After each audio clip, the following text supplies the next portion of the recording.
ዘመን የማይቆጠርለት እሱ ዘመን ተቆጠረለት። ሰው ከሆነበት እኛን ከሆነበት ማንነት ጋር ተያይዞ ሰማይ ምድርን የሚያንቀሳቅስ የሁሉ ጌታ ሁሉ በእርሱ ሆነ የተባለለት እርሱ በሰዎች መካከል ተገለጠ ማለት ነው። በሰዎች መካከል ተገለጠ ማለት ደግሞ ከዳዊት ጋር እንደነበረ፣ ከነ ዮሴፍ ጋር እንደነበረ፣ ከነ ሲድራቅ ጋር እንደነበረ እንደሱ ማለት አይደለም። ይሄኛው ይለያል። ያኔ በዘመነ ብሉይ በተለያዩ ዘመናትም ካደረገው ነገር ይለያል። በተለየ ሁኔታ ቃል ሥጋ ሆኗል። ቃል ሥጋ ሆኗል ማለት አማኑኤል ሆኗል ማለት ነው። አማኑኤል ሆኗል ማለት እግዚአብሔር ከኛ ጋር ሆኗል ማለት ነው። እግዚአብሔር ከኛ ጋር ሆኗል ማለት ደግሞ እግዚአብሔር እኛን ሆኗል ማለት ነው። አማኑኤል እንዲሁ እግዚአብሔር ከኛ ጋር ነው ማለት አይደለም። እግዚአብሔር በክርስቶስ ከኛ ጋር ነው ማለት ነው። አማኑኤል ኢየሱስ ክርስቶስን ወደ ጎን አድርጎ የለም፣ ያለ ክርስቶስ የለም። አማኑኤል እንደው ዝም ብሎ እግዚአብሔር ይሄን ያደርጋል ያንን ያደርጋል ማለት አይደለም። አማኑኤል ኢየሱስ በሚለው ስም ኃጢአታችን ተንከባሎ እግዚአብሔር በልጁ አይቶን ያለ ኃጢአት ታይተን በእግዚአብሔር ፊት ሞገስ አግኝተናል ማለት ነው። በስመ አብ ወወልድ ወመንፈስ ቅዱስ አሐዱ አምላክ አሜን። በድጋሚ እንዴት አረፈዳችሁ? በምሕረት በጸጋው የደገፈን እንደ በጎነቱ ይህን ጊዜ የሰጠን አምላካችን በጌታችንና በመድኃኒታችን በኢየሱስ ክርስቶስ ስም የተመሰገነ ይሁን። ዮሐንስ ወንጌል ምዕራፍ 1 ከቁጥር 1 እስከ ቁጥር 18 ያለውን እናነበዋለን። በመጀመሪያው ቃል ነበር፣ ቃልም በእግዚአብሔር ዘንድ ነበረ፣ ቃልም እግዚአብሔር ነበረ። ይህ በመጀመሪያ በእግዚአብሔር ዘንድ ነበረ። ሁሉ በእርሱ ሆነ፣ ከሆነውም አንዳች እንኳ ያለ እርሱ አልሆነም። በእርሱ ሕይወት ነበረች፣ ሕይወትም የሰው ብርሃን ነበረች። ብርሃንም በጨለማ ይበራል፣ ጨለማም አላሸነፈውም። ከእግዚአብሔር የተላከ ስሙ ዮሐንስ የሚባል አንድ ሰው ነበር። ሁሉ በእርሱ በኩል እንዲያምኑ ይህ ስለ ብርሃን ይመሰክር ዘንድ ለምስክር መጣ። ስለ ብርሃን ሊመሰክር መጣ እንጂ እርሱ ብርሃን አልነበረም። ለሰው ሁሉ የሚያበራው እውነተኛው ብርሃን ወደ ዓለም ይመጣ ነበር።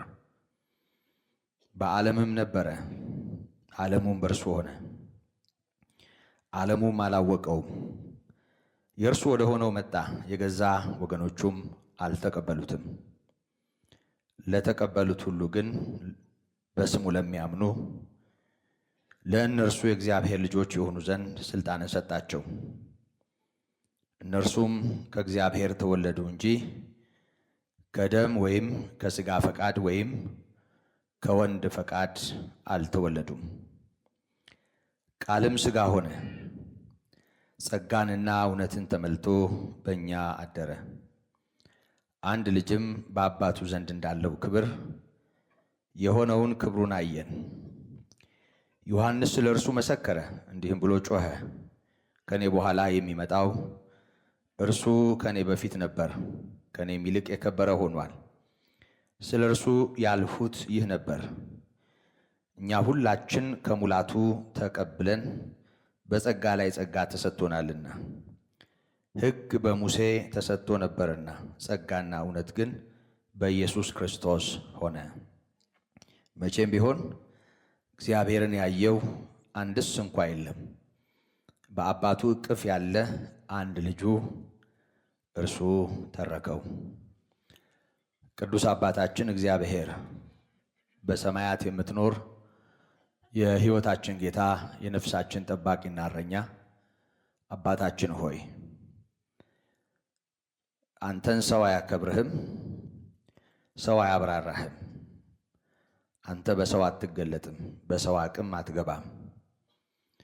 በማንም የንግግር ጉልበት፣ በማንም የማስተማር ልምድ፣ በማንም እግዚአብሔር ሆይ ነገር የመግለጥ አቅም አንተ አትገለጥም።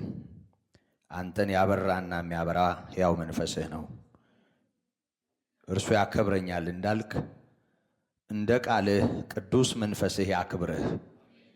እግዚአብሔር ሆይ ልጅህ እንዳበራህ እንዳብራራህ አሁንም በልጅህ በመካከላችን የተገለጥክ ሁን።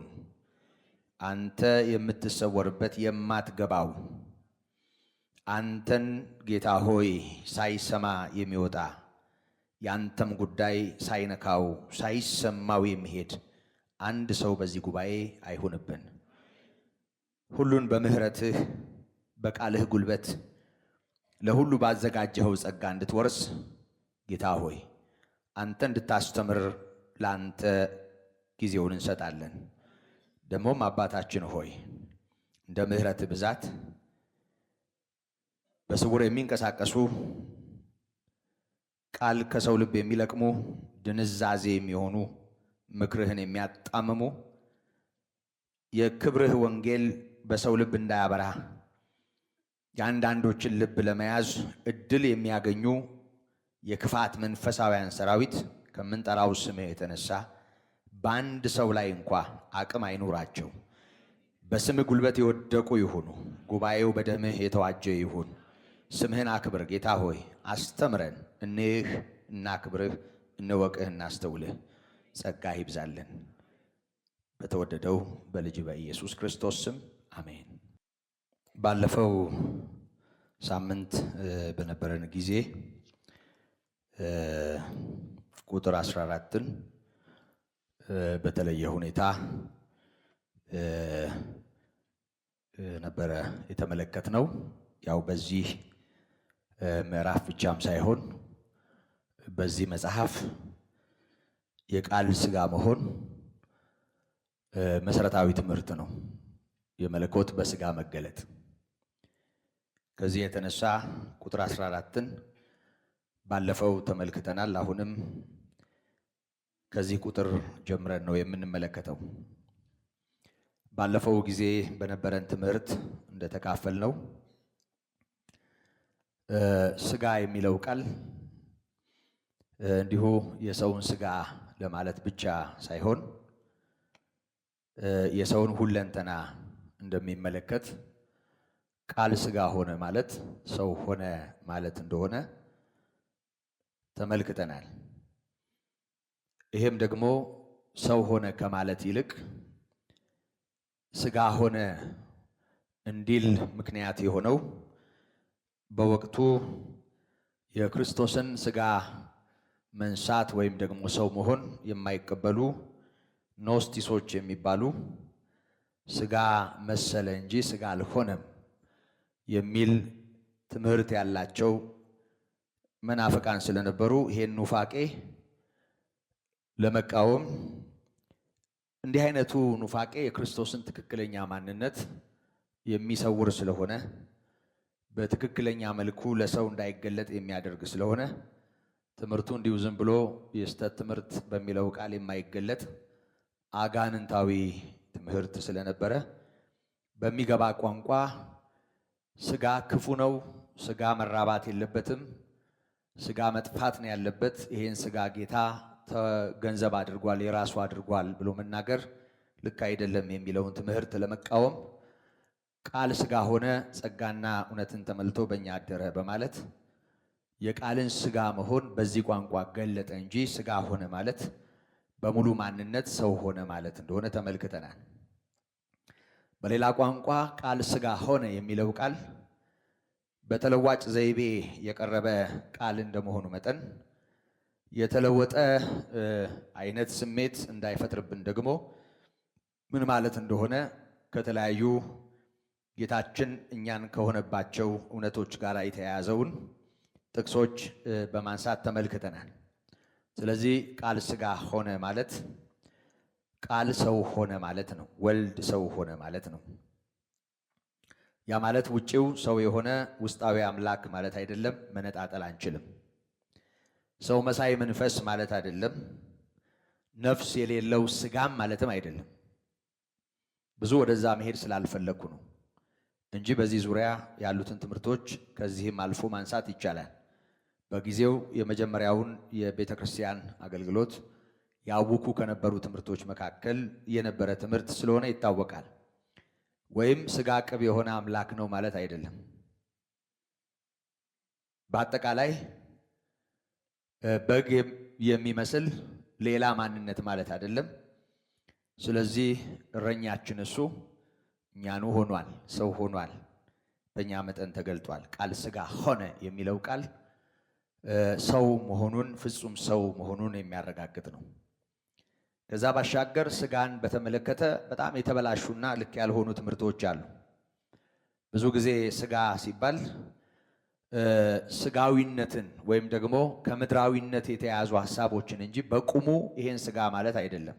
ብዙ ጊዜ ከዚህ የተነሳ ስጋዊነት፣ ምድራዊነት፣ ዓለማዊነት የሚሉት ሐሳቦች እንደው ዝም ብሎ በጥሬው ከዚህ ስጋ ጋራ ይሄ ከሚዳሰሰው አካል ጋራ እየተያያዘ ስጋን ማጎሳቆል፣ ስጋን በማጎሳቆል በእግዚአብሔር ፊት መንፈሳዊ ለመሆን መታገል፣ አንዳንዴ በሰንሰለት ራስን መጀለጥ፣ አንዳንዴ ደረትን መደቃት፣ አንዳንዴ ሰው ሊበላው የማይችለውን መራራና ጎምዛዛ ነገር በትግል እየተመገቡ በራስ ተጋድሎ ስጋን በማሰቃየት ጽድቅን ገንዘብ ለማድረግ የሚደረጉ ትግሎች በተለይ በዚህ የጸጋ ዘመን የክርስቶስን ደም ከንቱ የሚያደርጉ እንደ መንፈሳዊነት ለእግዚአብሔር እንደ መሰጠት የሚቆጠሩ ራስን የመጣል ስጋን የማዋረድ የመቆሸሽና አካልን በተለያየ መንገድ የማሰቃየት ልማድ በቤተ ክርስቲያን ወይም ደግሞ በዚህ ዘመን ባለችዋ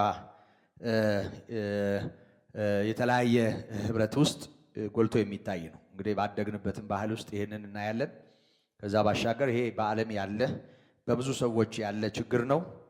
እንዲህ አይነቱ ነገር ምን ያህል ስጋን ጌታ ገንዘብ እንዳደረገ በዚህ አካል እኛን ለማዳን እንደተገለጠ ጌታ ከተነሳም በኋላ በዚህ አካል እንደተነሳ አሁንም በአብ ቀኝ ያለው በዚህ አካል እንደሆነ የመዘንጋት አደጋ ስላለው ስጋ ሆነ የሚለው ምን ያህል ይህንን አካል ገንዘብ እንዳደረገ የሰውን ሁለንተና ገንዘብ እንዳደረገ እንድንረዳ የሚያስረዳ ነው።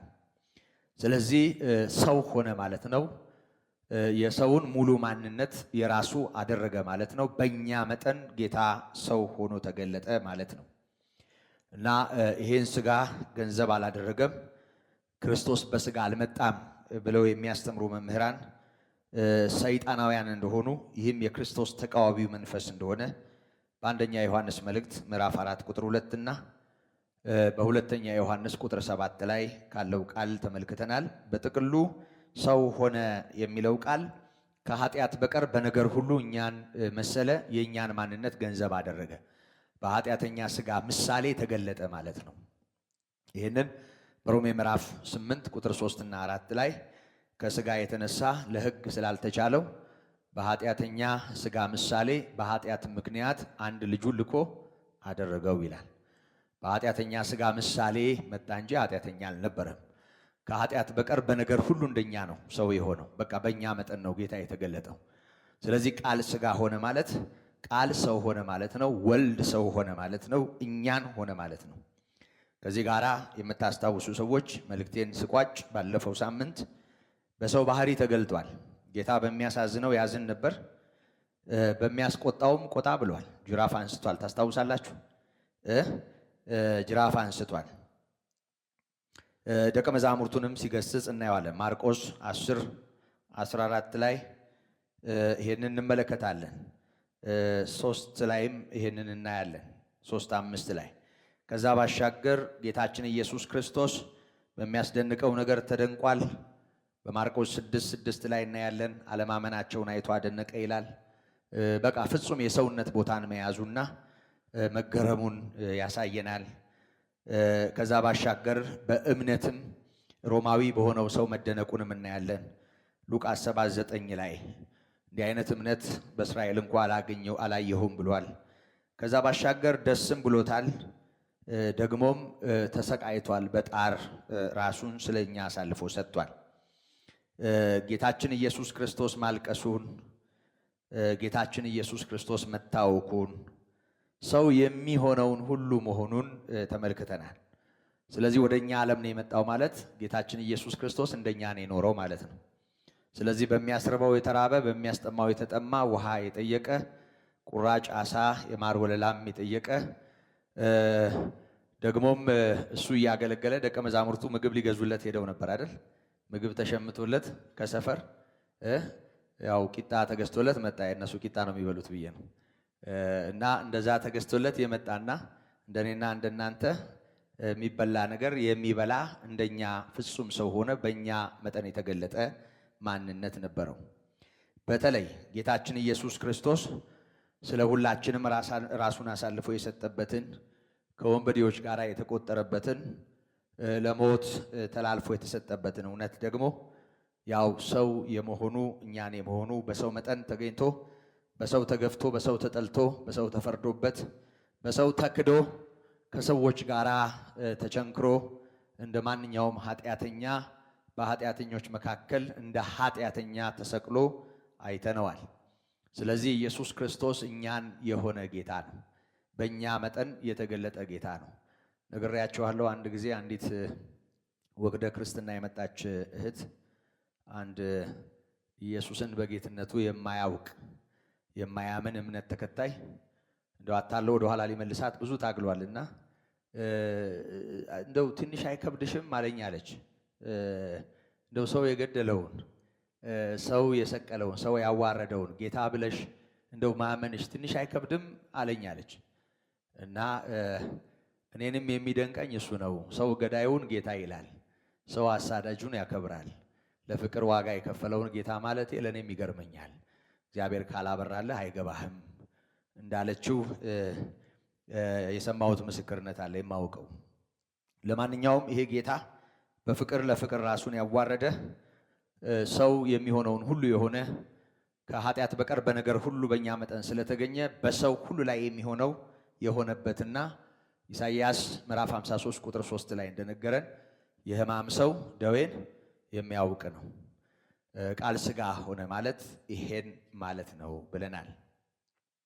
ከዚህ ጋር በተያያዥነት ቃል ሥጋ ሆነ ማለት ቃል ተለውጦ ወደ ሥጋነት መጣ ማለት አይደለም። ይሄን በደንብ አስተውሉ። ባለፈውም አንስተናል።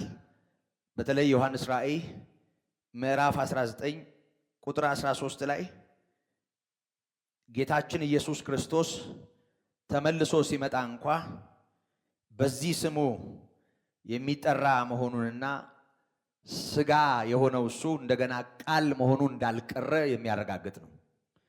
ራእይ 19 ቁጥር 13ን አንድ ሁለት ጊዜ ያነሳሁት ይመስለኛል። ላስታውሳችሁ። በደም የተረጨ ልብስ ተጎናጽፏል፣ ስሙም የእግዚአብሔር ቃል ተብሏል። ክብር ለስሙ ይሁን። በሰማይም ያሉት ጭፍሮች ነጭና ጥሩ ቀጭን የተልባ እግር ልብስ ለብሰው በአምባላዮች ፈረሶች ተቀምጠው ይከተሉት ነበር። አሕዛብን የሚመታበት ዘንድ ስለታም ሰይፍ ካፉ ይወጣል። እርሱም በብረት በትር ይገዛቸዋል። እርሱም ሁሉን የሚገዛ የእግዚአብሔርን የብርቱ ቁጣውን ወይን መጥመቂያ ይረግጣል። በልብሱና በጭኑም የተጻፈበት የነገሥታት ንጉሥና የጌቶች ጌታ የሚል ስም አለው። ይሄ ማን ሊሆን ይችላል?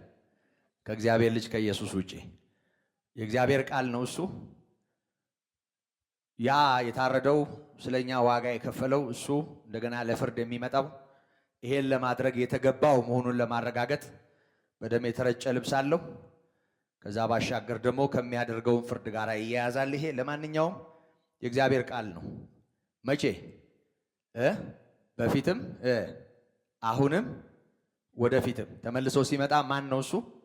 የእግዚአብሔር ቃል ነው። የእግዚአብሔር ቃል በሌላ መጠሪያው የጌቶች ጌታ የነገሥታት ንጉሥ ነው። ክብር ለስሙ ይሁን። ስለዚህ አልተለወጠም። ወደ ስጋነት አልተለወጠም፣ ሌላ አልሆነም፣ ማንነቱ አልተቀየረም። በመሰረቱ ይሄ ማለት ተለውጧል ብሎ መናገር ማለት እግዚአብሔር ይቀየራል ማለት ነው፣ ይለዋወጣል ማለት ነው። ትልቅ ችግር ነው ይሄ። ለዚህ ያዕቆብ ምዕራፍ 1 ቁጥር 17ን መያዝ ትችላላችሁ። እርሱ የማይለወጥ አምላክ መሆኑ ተመዝግቧል። የማይለወጥ አምላክ ነው። ያዕቆብ 1:17 እግዚአብሔር አይለወጥም ማለት ሁሌም ቢሆን እግዚአብሔር ነው። እግዚአብሔርነቱ አልቀረም ሰው ሲሆን። እግዚአብሔር አልተለወጠም። ሚልክያስ ምዕራፍ 3 ቁጥር 6 ላይ እኔ እግዚአብሔር አልለወጥምና ያዕቆብ ሆይ የጠፋህ አይደለህም ይላል። የማይለወጥ የማይለዋወጥ በማንነቱ የሁል ጊዜ ልዑል ነው። መዝሙር 102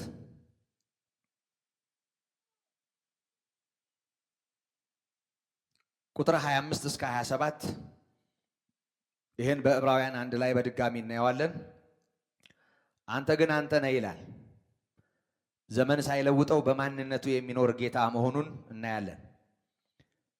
ይህን ስናስታውስ ደግሞ ወደኋላ መለስ ብለን በኦሪት ዘጸአት ምዕራፍ 3 ቁጥር 14 ላይ ያለውን ቃል ማስታወስ ተገቢ ነው። ታስታውሳላችሁ። በኮሬብ ተራራ እግዚአብሔር ለሙሴ ከተገለጠ በኋላ ወደ ግብፅ እንዲሄድ ሕዝቡን ነፃ እንዲያወጣ እግዚአብሔር ሊልከው ሲያዘው የተቸገረው ሰው እጄ ማን ላከኝ ብላቸው ማን ላከኝ ልላቸው ነው። ማን ነው የላከህ ብለው ቢጠይቁኝ ማን ልልህ ነው ብሎ ጥምም ያለ መልስ ወይም ጥያቄ እግዚአብሔርን ጠየቀው። የፈሪ ጥያቄ። አሁን ፊት ለፊቱ ቆሞ ስምህን እንኳን አላውቀውም ማነህ አንተ ቢል አይሻልም? ዕብራዊ ሆኖ እግዚአብሔርን አላውቅም ማይገባ ነው ነገሩ። ግን ያው የፈሪ ዱላ ነው ይሄ። ግራ የገባው ሰው መልስ ነውና ያው ከእግዚአብሔር ይልቅ አንፈርድበትም። በእርግጥ ያው ሰው ሁልጊዜም ሰው ነው። ግብፅ የኖረ ሰው ስለሆነ ከእግዚአብሔር ይልቅ የፈርዖን ግርማ ነው ህሊናው ላይ የተሳለው። ስለዚህ ተገልጦ ከሚያናግረው ከእግዚአብሔር ይልቅ እዛ ያለው ፈርዖን ህሊናው ላይ ሚዛን ስለደፋ ማን ልላቸው ነው ሄጄ አለ። እግዚአብሔር ያለው ምን ነበር? ያለና የሚኖረው ላከኝ ትላቸዋለህ አለ። ይሄ ያለና የሚኖር ልዑል አምላክ በዚሁ ማንነቱ ራሱን ገልጧል። ትንሽ ቃሏ አሁን ለሚነገረው መልእክት በሚሆን ሁኔታ አንድ ነገር ያመለክታል። ራእይ ምዕራፍ 1 ቁጥር 8 ላይ ያለውና የነበረው የሚመጣው ሁሉን የሚገዛ ጌታ አምላክ አልፋና ኦሜጋ እኔ ነኝ ይላል። ይህንን እያለ ያለው ማን ነው? የናዝሬቱ ኢየሱስ፣ የእግዚአብሔር ልጅ የሆነው ኢየሱስ ነው። ከላይ በትክክለኛ ማንነቱ በዝርዝር ራሱን ይገልጣል እና እዛ ዘጸአት ምዕራፍ 3:14 ላይ ያለና የሚኖር ብሎ ራሱን የገለጠ ጌታ አሁን እዚህ ክፍል ላይ ያለ የነበረና ተጨማሪ ቃል አለው። የሚኖር ብቻም ሳይሆን የሚመጣ ነው። ይሄ የሐዋርያት ሥራ ምዕራፍ 1 ቁጥር 11 ላይ እንደምናነበው እንዲሁ ሲሄድ እንዳያችሁት እንዲሁ ይመጣል የተባለለት ተመልሶ የሚመጣው መጀመሪያም የነበረው ለዘላለም የሚኖረው በዕብራውያን ምዕራፍ 13 ቁጥር 8 ላይ ኢየሱስ ትላንትና ዛሬም እስከ ለዘላለም ያው ነው። ትናንትና የሚለው ቃል የእኛን ትናንትና አይደለም የሚያመለክተው። ትናንትና ዛሬ ማለት የሚችሉ ሰዎችን ወይም ፍጥረቶችን ሁሉ ትናንት ነው። ስለዚህ ትናንት የሚለው ቃል በየትኛውም ዘመን ከሚነገረው ዛሬ ወደ ኋላ ማለት ነው። ስለዚህ በሙሴ ዘመን ትናንትና ማለት ከዛ በፊት ነው። በአዳም ጊዜ ትናንትና ማለት ከዘላለም ነው። ስለዚህ እግዚአብሔር ትናንትናም ነው ማለት የመጀመሪያ ማለት ነው። የመጀመሪያ ማለት ደግሞ ከሁሉ በፊት የነበረ ማለት ነው። ትናንትና ዛሬ እስከ ዘላለም ያው ነው። ራሱን ገለጠ። ያለና የሚኖረው ብሎ ራሱን ገለጠ። ይሄ ቋሚ ህላዌውን ወይም ህልውናውን የሚያመለክት ነው። ግን ያ ብቻ አይደለም። ያለና የሚኖር ብቻም ሳይሆን ደግሞም የሚመጣ ነው። ትናንትናም ዛሬም እስከ ለዘላለም ያው የሆነው ጌታ ኢየሱስ ክርስቶስ። እግዚአብሔር ይመስገን። ጌታ ኢየሱስ ትናንትና ያው ነው ማለት ምን ማለት ነው? አምላክ ነው፣ እግዚአብሔር ነው ማለት ነው። በመጀመሪያው ቃል ነበር፣ ቃልም በእግዚአብሔር ዘንድ ነበር፣ ራሱም ቃል እግዚአብሔር ነበር። ከሆነው አንዳች እንኳ ያለ እርሱ አልሆነም፣ ሁሉ በእርሱ ሆነ። ይሄ የነበረው ነው ሥጋ የሆነው።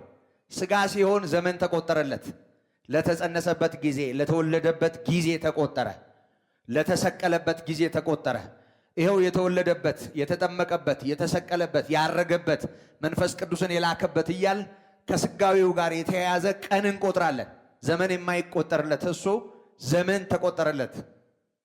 ሰው ከሆነበት እኛን ከሆነበት ማንነት ጋር ተያይዞ ይሄ ጌታ ምንም በእኛ ልክ ወደ እኛ ማንነት መጥቶ ሰው ሆኖ ቀን፣ ጊዜ፣ ዘመን ተቆጥሮለት በሰው መጠን ቢገለጥም ኢየሱስ ትናንትናም ዛሬም እስከ ለዘላለም ያው ነው። ደግሞ ተመልሶ ይመጣል። ራእይ ምዕራፍ 22 የመጨረሻው ምዕራፍ ቁጥር 13 ላይ አልፋና ኦሜጋ ፊተኛውና ኋለኛው መጀመሪያውና መጨረሻው እኔ ነኝ ይላል። ክብር ለስሙ ይሁን። አልፋና ኦሜጋ። ስለዚህ አልተለወጠም። እኛን ግን ሆኗል፣ ሰው ሆኗል፣ ወደኛ ማንነት መጥቷል። ያለመለወጥ ነው ሰው የሆነው። ፍጹም ሰው ሲሆን ከመለኮት አልጎደለም። አምላክነቱ አልቀረም። አምላክ ወደ ሰውነት አልተለወጠም። አምላክ መለወጥ የለበትም፣ መለዋወጥ የለበትም። በባህሪው በማንነቱ ሽረትም ለውጥም የለበትም። ይሄ ጌታ ትናንትናም ዛሬም እስከ ለዘላለም ያው ነው። ሰውም ሆኖ አምላክ ነው። አምላክ የሆነው እሱ ደግሞ እኛን ስለማዳን ሰው ሆኗል። ስለዚህ ወልድ ሰው ሆነ ማለት ነው።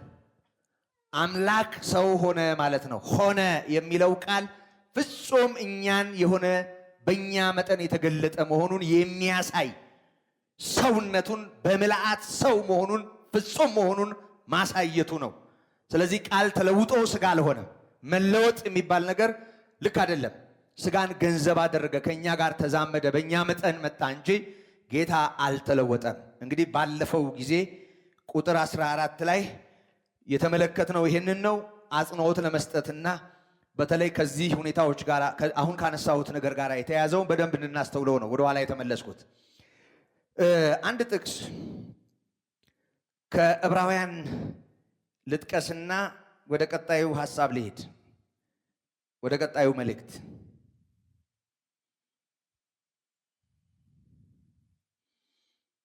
መዝሙር 45 ከቁጥር 6 እስከ 7 ካለው ቃል የተወሰደ ነው። የዕብራውያኑ ጸሐፊ ለዕብራውያን ምዕመናን ክርስቶስን በተመለከተ በንጽጽር ከቀደሙት ጋራ ከነ ሙሴ ከሌሎችም ጋር አስተያይቶ ያቀረበበት ክፍል ነው። ዕብራውያን ምዕራፍ 1 ከቁጥር 8 እስከ 12 እንደዚህ ይላል። ይሄ ስለ ልጁ ነው የተነገረው።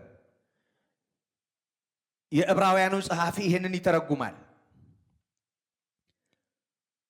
ስለ ልጁ ነው የተነገረው። ስለ ልጁ አምላክ ሆይ ዙፋንህ እስከ ዘላለም ድረስ ይኖራል፣ መንግስትህም የቅንነት በትር ነው። ንጉሥ ነው ማለት ነው። በቅን በጽድቅ የሚፈርድ እያንዳንዱን ወደ ብርሃን የሚያመጣ እሱ ነው ማለት ነው። የቅንነት በትር ነው። ጽድቅን ወደድክ፣ አመፅንም ወይም አመፃንም ጠላ። ስለዚህ እግዚአብሔር አምላክህ ከጓደኞችህ ይልቅ በደስታ ዘይት ቀባህ።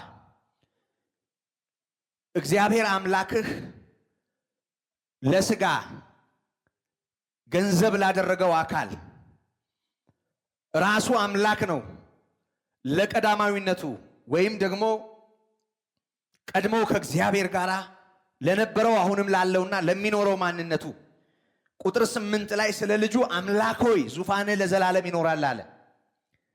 ደግሞ ሰው ሆኗልና ይሄ አምላክህ ከጓደኞች ይልቅ በልዩ ልዩ አገልግሎት ምክንያት ወደ ዓለም ከተላኩቱ ነቢያትም ነገስታትም ካህናትም ከሆኑቱ እግዚአብሔር በደስታ ዘይት ቀባህ ይለዋል። ልክ ነው። ይሄ ጌታ በንግስናው ይገለጣል። ሞትን ድል ያደረገና ልዑል የሆነ ንጉሥ የሆነ ወደ ክብሩ የገባ ጌታ ነው። ከጓደኞች ይልቅ ቀባህ ይለዋል። ደግሞም ጌታ ሆይ አንተ ከጥንት ምድርን መሰረትህ፣ ሰማዮችም የእጆችህ ሥራ ናቸው። ዮሐንስ 1 ቁጥር 1 እና 2 ማለት ነው። ይሄ የእጆችህ ሥራ ናቸው፣ እነርሱም ይጠፋሉ፣ አንተ ግን ጸንተህ ትኖራለህ። ሁሉም እንደ ልብስ ያረጃሉ፣ እንደ መጎናጸፊያም ትጠቀልላቸዋለህ፣ ይለወጡማል። ጠቅላዩ ማን ነው? በራሳቸው አይደለም የሚቀየሩት የሚለወጡት። እሱ ነው ሁሉን የሚያሳልፍ፣ እሱ ነው ዳኛው፣ እሱ ነው የፍጥረት ጌታ። የፈጠረ እሱ ነው፣ የሚያሳልፍም እሱ ነው። አንተ ግን አንተ ነህ፣ ዓመቶችህም ከቶ አያልቁም። የማያልቅ ዘመን ባለቤት ነው። እግዚአብሔር ይመስገን። ይሄ ጌታ ልዑል ነው፣ ንጉሥ ነው። ይሄ ጌታ ፈጣሪ ነው። ይሄ ጌታ ሁሉን የሚጠቀልል ሁሉን የሚያሳልፍ ነው። ይሄ ጌታ ወደዚህ ዓለም የመጣ ሥጋ የሆነ አምላክ ነው። ቃል ሥጋ ሆነ፣ ጸጋና እውነትን ተመልቶ በእኛ አደረ ይላል። አሁንም ቁጥር 14 ላይ ጸጋና እውነትን ተመልቶ በእኛ አደረ፣ አንድ ልጅም በአባቱ ዘንድ እንዳለው ክብር የሆነውን ክብሩን አየን ይላል። እስኪ ይህን ቃል ከኔ ጋር በሉት። ቃል ሥጋ ሆነ፣ ጸጋና እውነትን ተመልቶ በእኛ አደረ፣ አንድ ልጅም በአባቱ ዘንድ እንዳለው ክብር የሆነውን ክብሩን አየን። እግዚአብሔር ይመስገን። ቃል ሥጋ ሆነ፣ ጸጋና እውነትን ተሞልቶ በእኛ አደረ ይለናል። ይሄ ቃል ወደኋላ መለስ ብለን ዘጸአት 25 ቁጥር 8ና 9ን እንድናስታውስ ይጋብዘናል። ታስታውሱታላችሁ እሱን ቃል? ዘጸአት 25 ቁጥር 8ና 9 ላይ በመካከላችሁ እንዳድር ወይም ደግሞ አድር ዘንድ መቅደስን ስሩልኝ አለ እግዚአብሔር። በሲናይ ምድረ በዳ በሲና ተራራ ስር ላለው ሕዝብ እግዚአብሔር በሕዝቡ መካከል ለመሆን ወደደ። በመካከላችሁ እንድሆን መቅደስ ስሩልኝ አለ። ራሱ እግዚአብሔር እንዲሰሩ በመረጣቸው ሰዎች ራሱ እግዚአብሔር ባዘዘው መሰረት ወርድ፣ ስፋት፣ ቁመት የሚሰራበትን የቁሱን አይነት እያንዳንዱን ራሱ ሰፍሮ ሰጠ። የነ ሙሴ ድርሻ እግዚአብሔር ያለውን ማድረግ ብቻ ነበር። በተራራ ላይ ምሳሌ የሚሆነውን ማሳያቸው። በተገለጠልህ መሰረት እንድትሰራው ተጠንቀቅ አለ። መቅደስ ተሰራ። ማለትም በምድረ በዳ ጉዞ ድንኳን፣ በኋላም በሶሎሞን አማካኝነት መቅደስ።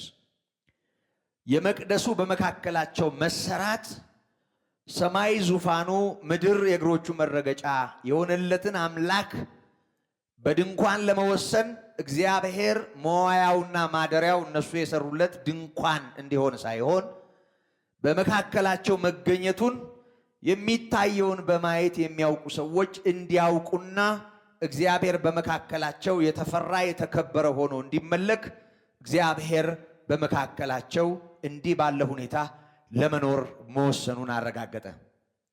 ስለዚህ መቅደስ ተሰራለት። እግዚአብሔር በዚያ መቅደስ መኖሩን የሚያውቁባቸው የተለየ ሁኔታዎች ነበሩ።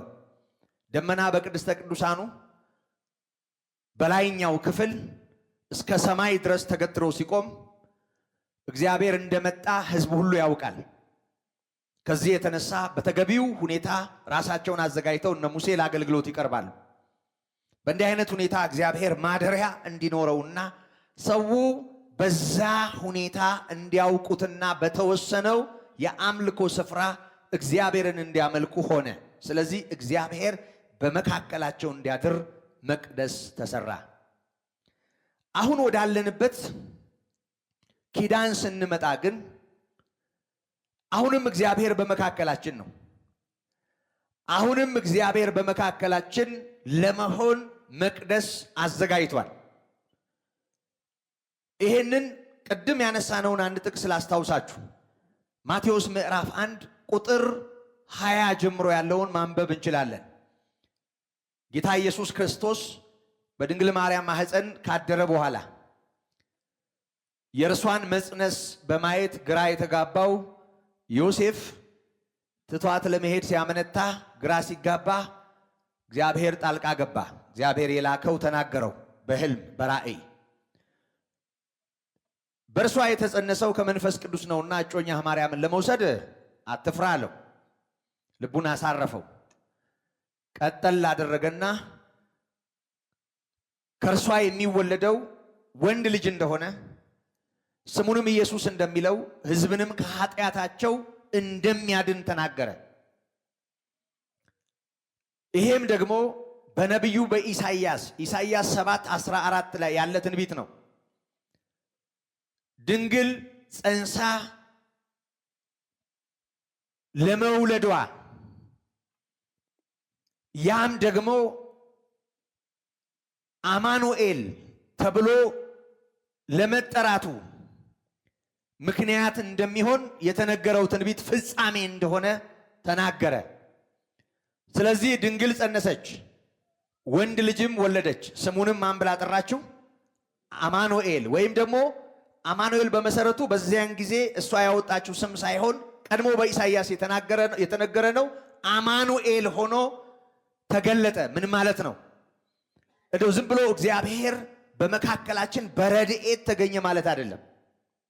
እግዚአብሔር እርዳታ ለማድረግ ያኔ በዘመነ ብሉይ ያደርግ እንደነበረው በጠዋቱ ክፍለ ጊዜም እንዳነሳሁት ባህር ለመክፈል ቀድሞ እንደወጣ የአንበሳ አፍ ለመዝጋት መልአክ እንደላከ በእሳት መካከል በመራመድ ድንቅ እንዳደረገ የእግዚአብሔር ለሆኑ ሰዎች በተለያየ ዘመናት ተገልጦ ያደርግ በነበረው ሁኔታ ከሰው ጋር መሆኑን የሚያመለክት አይደለም። ለዛ ቃል ሥጋ መሆን አያስፈልገውም። ባህር ለመክፈል የአንበሳ አፍ ለመዝጋት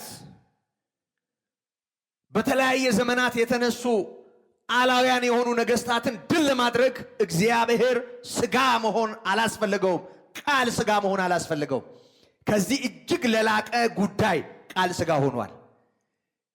ይህንን በደንብ ያስተዋሉ አባቶች እንዲህ ሲሉ ሰምቻለሁ። እግዚአብሔር ሰማይና ምድርን ከፈጠረበት ጥበቡ ይልቅ ሰውን ያዳነበት ጥበቡ እጅግ ይልቃል። ሰማይና ምድርን ሲፈጥር እግዚአብሔር ቃል ተናገረ፣ ሁሉም ሆነ። ብርሃንና ጨለማን ሲለይ በታችኛውና በላይኛው መካከል ያለውን ውሃ ሲለይና ጠፈርንና ባህሩን እግዚአብሔር በየስፍራው ሲያደርግ የብስ ይገለጥ ሲል ከውሃው የብሱ ለብቻው ሲሆን ምድር ይህን ታብቀል ሲል ሲናገር ደግሞም በላይ ለዘመን ለቀን ለወር ለዓመታት ቁጥር የሚሆኑ ታላላቅና ታናናሽ ብርሃናት ይሁኑ ሲል ባህርም ይህን ታውጣ ሲል ሁሉም ነገር ሆነ። እግዚአብሔር ተናግሮ ነው ሁሉን ያደላደለው። ቃሉ ሁሉን ይሰራል። ቃል ሥጋ ሆነ ማለት የተፈጠርንበት ቃል ወደኛ መጣ ማለት ነው። ሰማይ ምድርን የሚያንቀሳቀስ የሁሉ ጌታ ሁሉ በእርሱ ሆነ የተባለለት እርሱ በሰዎች መካከል ተገለጠ ማለት ነው። በሰዎች መካከል ተገለጠ ማለት ደግሞ ከዳዊት ጋር እንደነበረ፣ ከነ ዮሴፍ ጋር እንደነበረ፣ ከነ ሲድራቅ ጋር እንደነበረ እንደሱ ማለት አይደለም። ይሄኛው ይለያል። ያኔ በዘመነ ብሉይ በተለያዩ ዘመናትም ካደረገው ነገር ይለያል። በተለየ ሁኔታ ቃል ሥጋ ሆኗል። ቃል ሥጋ ሆኗል ማለት አማኑኤል ሆኗል ማለት ነው። አማኑኤል ሆኗል ማለት እግዚአብሔር ከኛ ጋር ሆኗል ማለት ነው። እግዚአብሔር ከኛ ጋር ሆኗል ማለት ደግሞ እግዚአብሔር እኛን ሆኗል ማለት ነው። እግዚአብሔር እኛን ሆነ። የሚወለደው ልጅ ያ ወንድ ልጅ በእኛ መጠን በምድር ላይ የተገለጠ የሰው ልጅ የተባለ የእግዚአብሔር ልጅ ነው። ስሙን ኢየሱስ ትለዋለህ። ሕዝብን ሁሉ ከኃጢአታቸው ያድናቸዋል። አማኑኤል ከምን ጋር ነው የተያያዘው? ከጠላት ከኃጢአት ከመዳን ጋር። አማኑኤል የሚለው ቃል እንደው ዝም ብሎ እግዚአብሔር ከኛ ጋር ሆኖ መንገድ ያቀናል፣ ኑሮ ያሳካል፣ በሽታን ይነቅላል፣ የተለያዩ አይነት መናፍስትን ያሳድዳል ማለት አይደለም። ይሄንንም ያደርጋል። ግን የሚለው ቃሉ ወገኖቼ ከኃጢአት መንጻት ጋር ተያይዞ እግዚአብሔር ከኛ ጋር መሆኑ ነው። ያ ማለት ደግሞ ምን ማለት ነው? እኛም ከእግዚአብሔር ጋር ነን ማለት ነው። በምን ምክንያት? በምን ምክንያት? በስሙ ኢየሱስ ትለዋለህ። ሕዝብን ከኃጢአታቸው ያድናቸዋል። ሰው ከኃጢአቱ ስለሚድን ከኃጢአቱ ከመዳኑ ጋር ተያይዞ አማኑኤል እግዚአብሔር ከኛ ጋር ነው የሚለው ይፈጸማል። በ6 ቀን ሁሉን ያከናወነ እግዚአብሔር እኛን ለማዳን 6 ቀን አልበቃው። የእግዚአብሔር ልጅ የሰው ልጅ ሆኗል። 33 ዓመት ከ4 ወር በምድር ላይ ኖሯል። መስቀል ላይ ተቸንክሮ በስቃይ ያሳለፋቸው ጊዜያት፣ ወደ መቃብር መውረዱ፣ በአጠቃላይ እኛን ለማዳን ጌታ በምድር ላይ በእኛ መጠን ተገልጦ ያደረገው ነገር ሰማይና ምድርን ሲፈጥር ከከፈለው ዋጋ በላይ ዋጋ መክፈሉን ያሳየናል። እግዚአብሔር ከኛ ጋር ነው። እጅግ ውድ በሆነ ዋጋ ኢየሱስ ክርስቶስን አሳልፎ ሰጥቶ በጭራሽ አይገናኝም። ለነሲድራቅ ከሆነው ጋር አይገናኝም። ለመርዶኪዎስ ከሆነው ጋር አይነጻጸርም። ለዳንኤል ከተደረገው ጋር በጭራሽ አይስተያይም። ባህር ከመከፈሉም ያልፋል። በምድረ በዳ መና ከመመገባቸው ውሃ ከመጠጣታቸው ያልፋል። የሕይወት እንጀራ ሕይወት የሆነው የእግዚአብሔር ልጅ ወደኛ መጣ፣ በደላችንን ወሰደ፣ አንከባለለ ከኛ። እግዚአብሔር ከኛ ጋር ሆነ። ስለዚህ ኃጢአታችን ከኛ ከመወሰዱ ከመንከባለሉ ጋር ተያይዞ እግዚአብሔር ከኛ ጋር ሆነ። አሁን በመጀመሪያ ደረጃ ኃጢአት የሌለበት ነውር የሌለበት እሱ በምድር ላይ ተገለጠ። ምን ማለት ነው ይሄ? ያኔ በመካከላችሁ አድር ዘንድ መቅደስን ስሩልኝ ያለ አሁን በመካከላችን አደረ፣ ጸጋና እውነትን ተሞልቶ። አሁን አማናዊው መቅደስ መጣ፣ እውነተኛው መቅደስ መጣ። ድንኳን ያልሆነው መቅደስ መጣ። ጡብ ያልሆነው፣ ድንጋይ ያልሆነው፣ ኮንክሪት ያልሆነው፣ ሰንበሌጥ ያልሆነው፣ የተጠረበ እንጨት ያልሆነው፣ የአምቦ ድንጋይ ወይም ደግሞ የሆነ ቦታ አለት ያልሆነው፣ ሰው ያልሰራው፣ ሰው ሊሰራው የማይችል መቅደስ በምድር ላይ ተገለጠ። ታስታውሳላችሁ? በዮሐንስ ምዕራፍ 2 ቁጥር 16 ላይ ጌታ ኢየሱስ ክርስቶስ ይሄን ቤተ መቅደስ አፍርሱት አለ፣ በ3ም ቀን እሰራዋለሁ አለ እና ተበሳጩ ዙሪያው የነበሩ ሰዎች። በ3 ቀን አይሰራም። ያንን ቤተ መቅደስ ሄሮድስ 46 ዓመት ፈጅቶበት ነው ያነጸው እና ይሄንን ስለሚያውቁ በጣም ተቆጡና እንዴ ከ46 ዓመት በላይ ፈጅቶ የተሰራውን መቅደስ አፍርሼ በ3 ቀን እሰራዋለሁ አለ አሉ። እንደው ያለውንም እንዳለ ቢሉ ጥሩ ነበር። አፍርሼ አላለም ጌታ። ድጅኖ ይዞ ወጣ፣ ድንጋይ ለመጥረብ ቤተ መቅደስ ለማፍረስ ወጣ። በጭራሽ አላደረገው፣ ሊያደርግም አይችልም። አፍርሱት ነው ያላቸው። ያው ማፍረስ ስራቸው ስለሆነ ከጀርባቸው ያለው ስለሚታወቅ እናንተ አፍርሱ፣ የምትችሉት ይሄንን ነው። ሰው የሚችለው ይሄንን ነው። ሰው መግደል ይችላል፣ ሰው ማፍረስ ይችላል። ሰው ማጥፋት ይችላል አይደል? ሰው ማቃጠል ይችላል። ሰው ማሳዘን፣ ሰው ማደናቀፍ፣ ሰው መስበር ይችላል። ደግሞ አለ የሚያነጽ የሚሰራ አንድ ጌታ። አፍርሱት በ3ም ቀን እሰራዋለሁ። ቁጥር 21 ላይ እዛው ምዕራፍ ዮሐንስ 2 ደቀ መዛሙርቱ ራሳቸው ስለ ሰውነቱ ቤተ መቅደስ እንጂ መጀመሪያ ሰሎሞን ሰርቶት በባቢሎን ምርኮ ዘመን ፈርሶ ከባቢሎን ምርኮ መልስ እንደገና በዘሩባቤል ተሰርቶ በኋላም ደግሞ ሄሮድስ ሲያየው ጠበበበት እና ለእግዚአብሔር ሰፋ አድርጎ ሰራለት ደስ እንዲለው እግዚአብሔር እና ትልቅ ቤተ መቅደስ ተሰራ። ያ ቤተ መቅደስ ነበር ያኔ ጌታ ኢየሱስ ክርስቶስን አሳይተው ሊያስደንቁት የሞከሩት ያንን ቤተ መቅደስ ነው። ማቴዎስ 24 የመጀመሪያው ቁጥር ላይ ቤተ መቅደሱን እያሳዩ እንዴት ያለ ክብር እንዳለው ሊያስደንቁት ሞከሩ። ድንጋይ በድንጋይ ላይ እስከማይቀር ድረስ ኢየሩሳሌም ትፈርሳለች አለ። አሁን ጌታ እነሱ በሰሩት ጡብ ሊደነቅ እጁን አፉ ላይ ጭኖ ደስ ሊለው እንደሱ ነበር የጠበቁት። ምክንያቱም እነሱን የሚያስደንቅ መቅደስ ነው ያ መቅደስ። ግን እውነተኛ ለሆነው መቅደስ ይሄ ምኑ ነው? እየሰማችሁ ነው? ሕያው የሆነ መቅደስ፣ እግዚአብሔርን በምድር ላይ የገለጠ መቅደስ፣ የእግዚአብሔር መንግስት በሰዎች ልጆች መካከል መሆኗን ያረጋገጠ መቅደስ።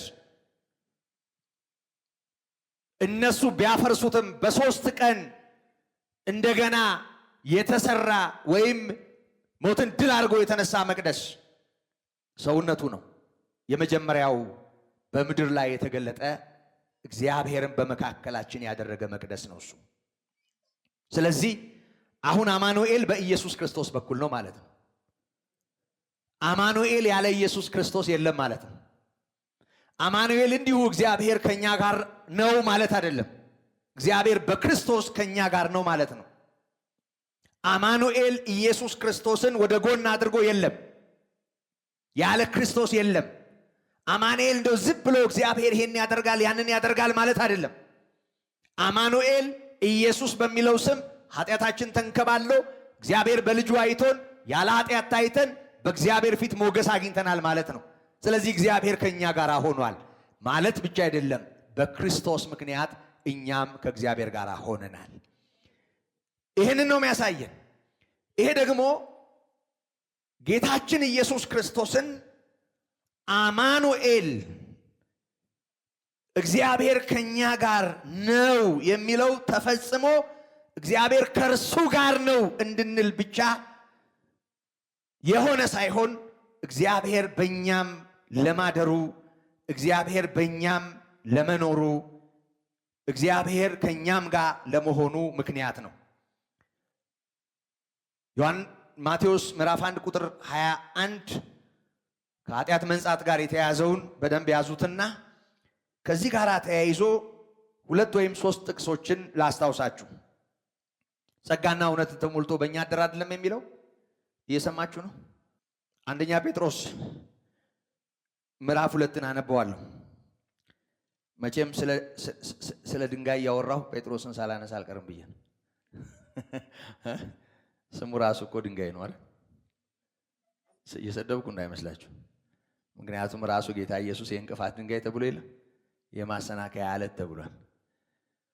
አንድ ሰው ድንጋይ የሚለው ከብዶት ቆይ አለት ነው ድንጋይ ነው የሚለው አንድም ሊል እኮ ነው። አለት ከሆነ አንድም ውሃ አያስገባም፣ አንድም እንደ ባልጩት ነው፣ አንድም መዶሻ ያዘልላል፣ አንድም በባህ ድንጋይና በባልጩት መሃል ለመታገል እኮ ነው። ምን አለፋኝ እሱ እዛ ውስጥ ምን አዳከረኝ? ምን አገባኝ ስለ ድንጋይ? እንኳን ዛሬ ድሮም አያገባኝ። እና ኢየሱስ የእንቅፋት ድንጋይ ተብሏል አይደል? ሰምታችኋል? ስድብ አይደለም። መቅደሱ የተሰራበት ለሰው በሚገባ ቋንቋ እንደ ጡብ እንደ ቤተ መቅደስ መሳሪያ እንድናስበው ነው። ድንጋይ በቁሙ ድንጋይም እንዳልሆነ ይገባናል። ጴጥሮስ አንተ አለት ነህ አለው አይደል? ማቴዎስ 16:17 ላይ በዚህች ማለት ላይ ቤተ ክርስቲያኔን እሰራታለሁ። አንተ ድንጋይ ነህ፣ አንተ አለት ነህ ማለት ድንጋይ ነህ ማለት ነው።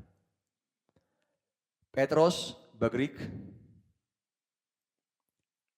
ኬፋ በአራማይክ የሁለቱም ትርጉም አለት ማለት ነው። በአለቱ ምክንያት ያገኘውን ስፍራ ነው የሚያሳየው። አለቱ ምንድን ነው? ኢየሱስ አንተ ክርስቶስ የሕያው እግዚአብሔር ልጅ ነህ። ይሄንማ አንተ አትለውም አለ ጌታ። ይሄን የገለጠልህ ማን ነው? በሰማያት ያለው አባቴ ነው።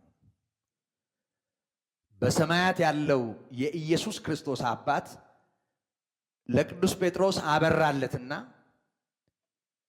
እኔ ማን እንደሆንኩ እናንተ ትላላችሁ ሲለው አንተማ ክርስቶስ የሕያው እግዚአብሔር ልጅ ነህ አለው። ይሄን በሰማያት ያለው አባቴ እንጂ ሥጋና ደም አልገለጠልህም። አንተ አለት ነህ። የስሙ ትርጉም ይመስላችኋል አለት ያሰኘው ጴጥሮስን? የራሱ የስም ትርጉም በግሪክ በአራማይክ እንዲህ ማለት ነው የሚለው ይመስላችኋል? በየትኛውም ቋንቋ እኛም ሀገር ባሉ ቋንቋዎች ሁሉ በኦሮምኛም፣ በትግርኛም፣ በወላይትኛም፣ በስዳሚኛም፣ በሌላኛም እንደው ባሉት ቋንቋዎች ሁሉ ድንጋይ የሚለውን ቃል ፈልገን ለሁሉም እንደየቋንቋው ድንጋይ የሚለውን ስም ብናወጣ ይሄን ስፍራ ይዛል ሰው ይዛል ሰው? ይሄን ስፍራ የሚያስይዘው ማን ነው? የእንቅፋቱ ድንጋይ፣ የማሰናከያው አለት ማ? የሕያው እግዚአብሔር ልጅ ክርስቶስ የሆነው ኢየሱስ። ክርስቶስ ማለት በእግዚአብሔር የተቀባኸው ማለት ነው። አንተ ክርስቶስ ነህ፣ የሕያው እግዚአብሔር ልጅ ነህ። ሙሉ ለደህንነት የሚሆን ዕውቀት ነው ይሄ። የቤተ ክርስቲያን መሰረት ነው ይሄ። ይሄንን እግዚአብሔር አበራለት። ለማ? ለጴጥሮስ። ሥጋና ደም አልገለጠልህም አለው፣ በሰማያት ያለው አባቴ። ስለዚህ አንተ አለት ነህ። በዚህች አለት ላይ ቤተ ክርስቲያኔን እሰራለሁ። አሁን ጴጥሮስን አለት ካለው አለቱን አስተውሎ አለት ከተባለ የእግዚአብሔር ልጅ የሆነውን አምኖ አለት ከተባለ ክርስቶስ መሆኑን ተቀብሎ አለት ከተባለ በዚህች አለት ላይ ቤተ ክርስቲያኔን እሰራለሁ ነው ያለው። ቤተ ክርስቲያን ከሚሰራባቸው ጡቦች መሃል አንዱ ጡብ ነው ማለት ነው ጴጥሮስ። አንዱ ድንጋይ ነው ማለት ነው። በሌላ ቋንቋ አንዱ ኮንክሪት የምንበለው ብሎኬት የምንበለው ብቻ መቅደስ የሚሰራበት አንድ ጡብ ነው። ማ? ጴጥሮስ። በዚህች ላይ ቤተ ክርስቲያኔን እሰራለሁ አለ። በመሰረቱ ወገኖቼ ከዚህ በፊትም እንደ ቀልድ አንስተነዋል፣ ግን በደንብ መስተዋል አለበት። ቤተ ክርስቲያንን ሰው እንደማይሰራ ታውቃላችሁ? አዎ፣ በጣም ተለምዶብን ቤተ ክርስቲያንን ሰዎች እንደሰሩ እንደሚሰሩም ሲናገሩ እንሰማለን። እኛም እውቅና እንሰጠዋለን። ቤተ ክርስቲያንን ሰው አይሰራም። ለቤተ ክርስቲያን የሚሆን ቤት ይሰራ ይሆናል። ግልጽ ነው አይደል? ቤተ ክርስቲያን የአምልኮ ስፍራ ሳይሆን ቤተ ክርስቲያን ህብረቱ ስለሆነ እየሰማችሁ ነው አይደል? እንግዳ የሆናችሁ ሰዎች በደንብ ስሙኝ። ቤተ ክርስቲያን አሁን ለምሳሌ እዚህ አቤኔዘር እቺ ያለች እቺ ያልኳት ለካቺ አይደለችም። ይሄ ነው። ይሄ ጉባኤ አለ። ይሄ ጉባኤ የተሰበሰበበት ደግሞ ይሄ ስፍራ አለ። ይሄንን ሰው ሰርቶታል። ይሄንን ተከራይተነዋል። ይሄኛው የሰው እጅ ስራ ነው። ምንም ጥርጥር የለውም። እኔና እናንተ ባንኖር እዚህ እግዚአብሔር እዚህ ጉዳይ የለውም። የእግዚአብሔር ጉዳዩ ማን ነው ማለት ነው? አዎ፣ ቤተ ክርስቲያን ማናት ማለት ነው? ይሄ ሁሉ ድንጋይ ደስ አይልም አይደል? አዎ አንዳንዱ አስቸጋሪ ነው፣ በቀላሉ አይጠረብም እንጂ የሁሉ ድንጋይ ነው።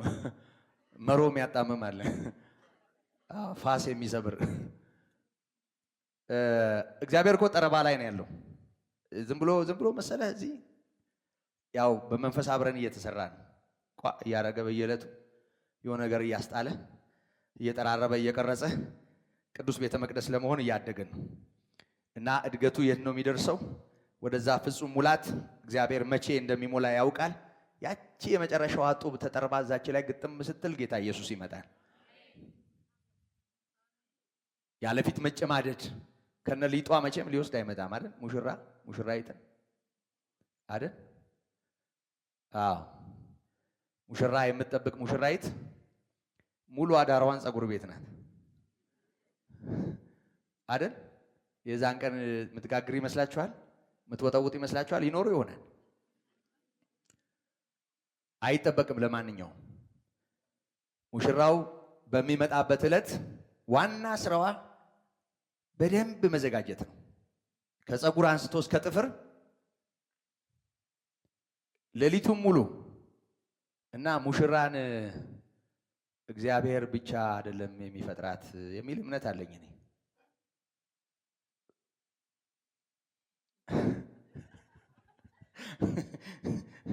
የኛን ሙሽራ ማለት ነው።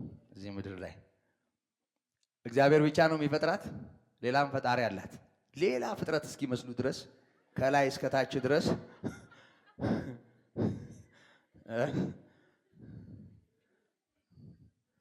አንዴ የገዛ እህቴ ጠፍታብኝ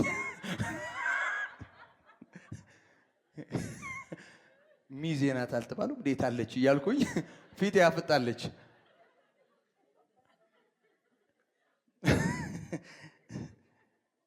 እና ሌላም አለ ማለት ነው አይደል? ፈጣሪ አዎ፣ የሚያሾል የሚቀነዳድብ፣ ከንፈር የሚጨምር የሚቀንስ፣ ቅንድ የሚያሰፋ የሚያጠብ። ይሄ ሁሉ ዝግጅት ለምንድን ነው? ለሙሽራው አይደል? ይሄ የኛን እንተውና አለ መንፈስ ቅዱስ ይኩላል። ዝም ብሎ እንዳይመስልህ። ሁሉም አንድ ላይ ላይጠረብ ይችላል። ሁሉም አንድ ቀን ላይ ቃና ይችላል። ሁሉም አንድ ቀን ላይ ነካ ይችላል። ሁሉም አንድ ቀን ላይ ይሰራ ይችላል። ግን እግዚአብሔር በስራ ላይ ነው። ዝም ብለን ተሰብስበን እየተበተን እንዳለን እንዳታስቡ። መተን እየሰማን እየሄድን እንዳለን እንዳታስቡ። ቃሉ ወጥቶ ሳይሰራ አይመለስም። የእግዚአብሔር ቃል ሕያው ነው፣ ይሰራል። ነፍስና መንፈስን ጅማትና ቅልጥምን እስኪለይ ይወጋል። የልብን ሐሳብ ይመረምራል። ዝም ብለን አልተከማቸን። ከማን ምን መቼ እንደሚጥል እግዚአብሔር ያውቃል። እግዚአብሔር እያበጃጀ ነው። ሙሽራይቱን እያቆነጀ ነው። ሙሽራው ቤተ ክርስቲያንን እየጠበቀ ነው። ማን የትኛው ጊዜና ሰዓት የመጨረሻው እንደሚሆን አናውቅም። እሱ በሱ እጅ ነው ያለው። ሁሉ ነገር ሲሆን ኤፌሶን 5 ላይ እንደተጻፈው ጌታ ኢየሱስ ክርስቶስ ሙሽራይቱን ለመውሰድ ይመጣል እና እግዚአብሔር ወዶ ይታገሳል አይደል? አዎ፣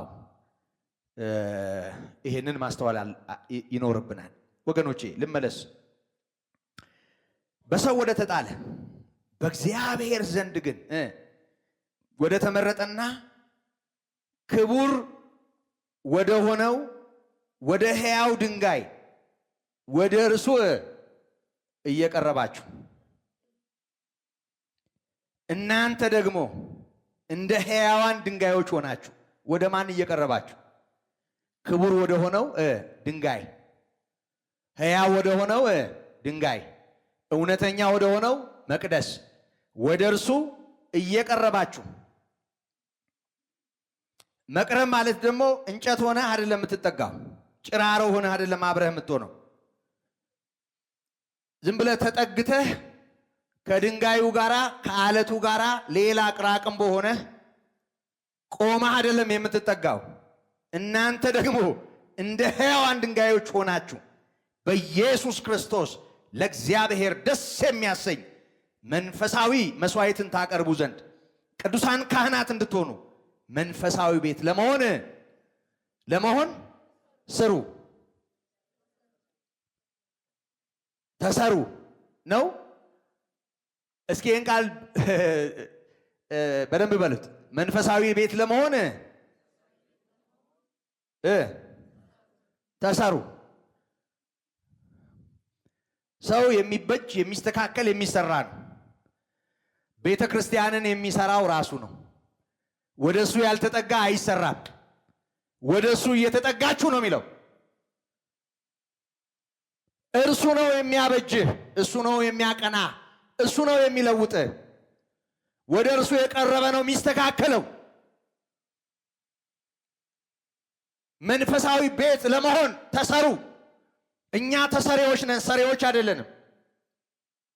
እኔም እንደናንተ እናንተም እንደኔ እዚህ ያለነው ሁላችንም ቅዱስ ቤተ መቅደስ ለመሆን መንፈሳዊ ቤት ለመሆን የምንበጅነን ቅዱሳን ይሆን ካህናት ሆነን የእርሱን በጎነት የምንናገር ሆነን ለመገኘት የምንሰራነን። እኛ ሰሪው አንድ ነው።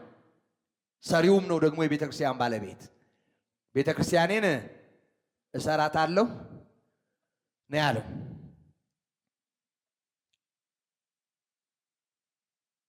መጽሐፍ እነሆ የተመረጠና የከበረን የማዕዘን ራስ ድንጋይ በጽዮን አኖራለሁ በእርሱም የሚያምን አያፍርም ተብሎ ተጽፏል። እግዚአብሔር ይመስገን። ወደ እርሱ መጠጋት ማለት በእርሱ ማመን ነው። ወደ እርሱ መጠጋት ማለት ሕይወቱን፣ ትምህርቱን አሜን ማለት ነው። ወደ እርሱ መጠጋት ምንም ሌላ ነገር የለውም። መቼም እንዲህ ትከሻ ለትከሻ ስለ መነካካት እያወራን አይደለም። በእምነት በኩል ነው ወደ እሱ የምንጠጋው። ይሄ ማለት ነው። እሱን ማድመጥ፣ እሱን መስማት፣ የእሱን ቃል መካፈል ነው መሰራት፣ መስተካከል፣ መጠረፍ። ጌታ ሲመጣ በክብር ከእርሱ ጋር የምንገለጥ እንድንሆን መሰራት፣ ይሄ ማለት ነው። ሌላ ውስብስብ ነገር የለው። እርሱ የተመረጠ የማዕዘን ራስ የሆነ ድንጋይ ነው። በእርሱ የሚያምን አያፍርም ተብሎ ተጽፏል። ቁጥር 7 ላይ እንግዲህ ክብሩ ለእናንተ ለምታምኑት ነው፣ ለማያምኑት ግን አናጢዎች የጣሉት ድንጋይ እርሱ የማዕዘን ራስ የእንቅፋትም ድንጋይ የማሰናከያ ማለት ሆነ። ለምናምነው ክቡር ነው፣ ጌታ ነው።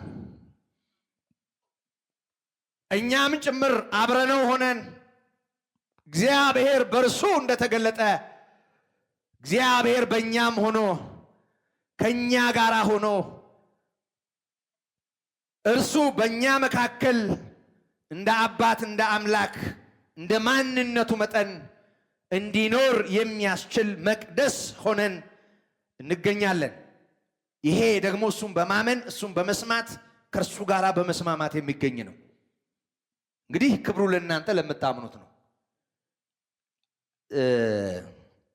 አንዳንድ ሰዎች በክርስቶስ ጉዳይ ሲያላግጡ ልባችሁ ተሰብሮ ያውቃል? አዝናችሁ በሕይወት ሲቀልድ ሰው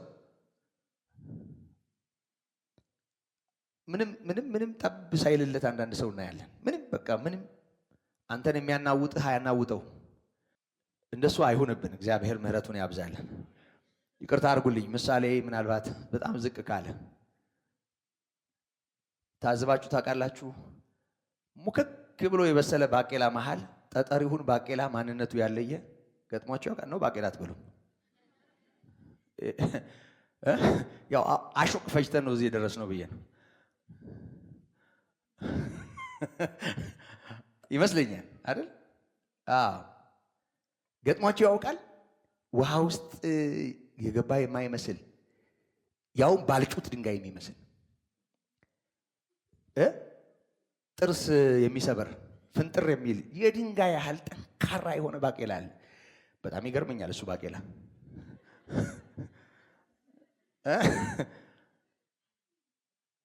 እና አንዳንዴ ያ ባቄላ ይሆናል፣ አንዳንዱ ሰው አይሆንብን። የማይረሰርስ ይሆናል፣ አይሆንብን። ሰባሪ ይሆናል፣ ጠንካራ ይሆናል፣ አይሆንብን። እሱ የሚጠበቀው ምን እንደሆነ ስለምናስተውል ይሄ የሚሆነው ምንም ግራ አትጋቡ፣ ባለማመን ምክንያት ነው። የሚያምን በጭራሽ ከዚህ ያመለጠ ነው። የማያምኑ ስለሆኑ በቃሉ ይሰናከሉበታልና በቃሉ የሚሰናከል ሰው ምን ስለሆነ ነው የሚሰናከለው? ስለማያምን ነው ማለት ነው አይደል? እግዚአብሔር ስለታደገን ቃሉ ቃል ሆኖ ወደ ሕይወታችን ስለመጣ ሥጋ ሆኖ ጸጋና እውነትን ተሞልቶ በእኛ ማደሩን ስለተረዳን ክብር ለስሙ ይሁን። እግዚአብሔር ረድቶናል። አሁንም ኤፌሶንን አነባለሁ።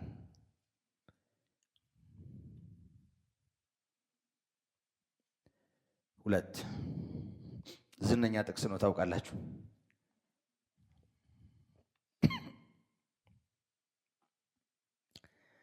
ክብር ለስሙ ይሁን።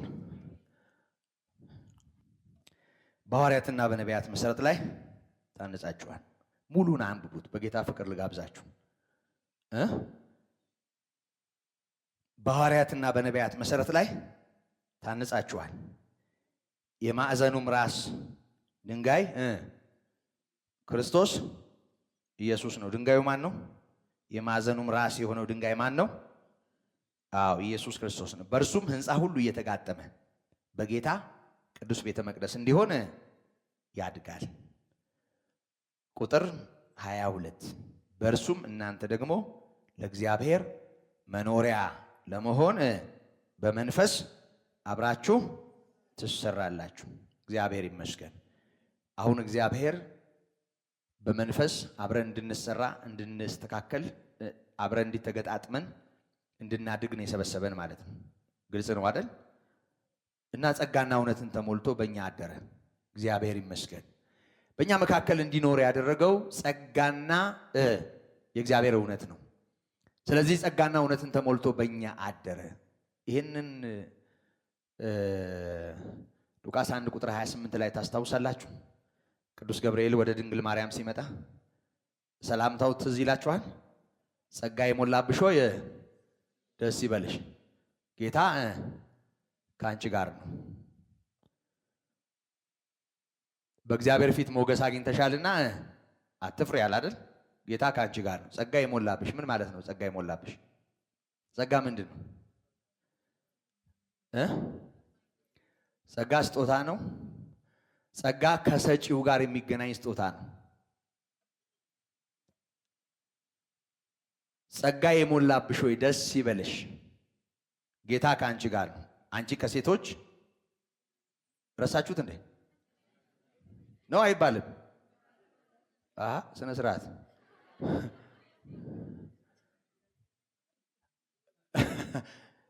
በሉት። የእግዚአብሔር ቃል ነው። ከሴቶች ተለይተሽ እግዚአብሔር ይመስገን። የእግዚአብሔር ልጅ ኢየሱስ በስጋ ወደኛ ሲመጣ ወይም ስጋን ገንዘብ ለማድረግ ሲገለጥ ለዚህ ድንግል ማርያምን መርጧል። የምርጫው ምክንያት ምንድን ነው? የራሱ የእግዚአብሔር ጸጋ። ጸጋና እውነትን ተሞልቶ በእኛ አደረ። ሰው መለኮትን ሰው በሰማይ በምድር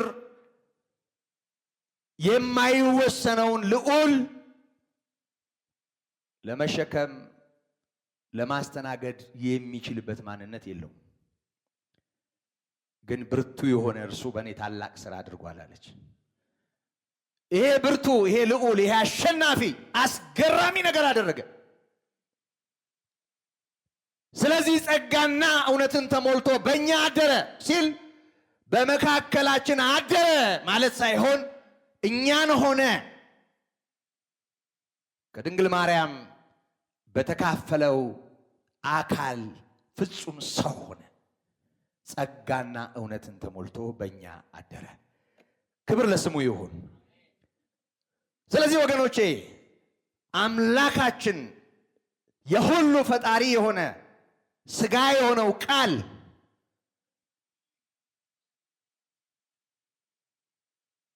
በእኛ አድሯል፣ ወደ እኛ መጥቷል፣ እኛን ሆኗል፣ ተዛምዶናል፣ ወገን ሆኖናል።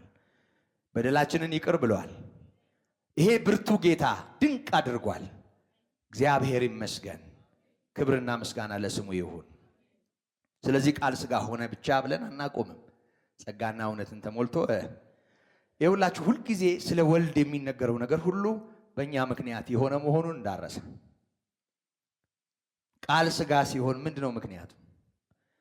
ጸጋና እውነትን ተሞልቶ ወደኛ መምጣቱ ነው አይደል? እኛን ማዳኑ ነው አይደል?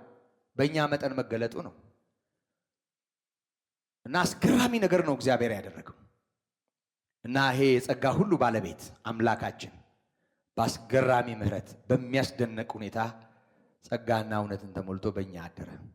ስለዚህ ሰው የሆነበት አግባብ በድንግል ማርያም ማህፀን የተካፈለው ሥጋና ነፍስ ተካፍሎ ሰው የሆነበት አግባብ ወደኛ ማንነት የመጣበት አግባብ ጌታ በእኛ ዘንድ መሆኑን የሚያረጋግጥ ነው። ስለዚህ በእኛ አድሯል። ክብር ለስሙ ይሁን። እግዚአብሔር ይመስገን። እንጸልያለን።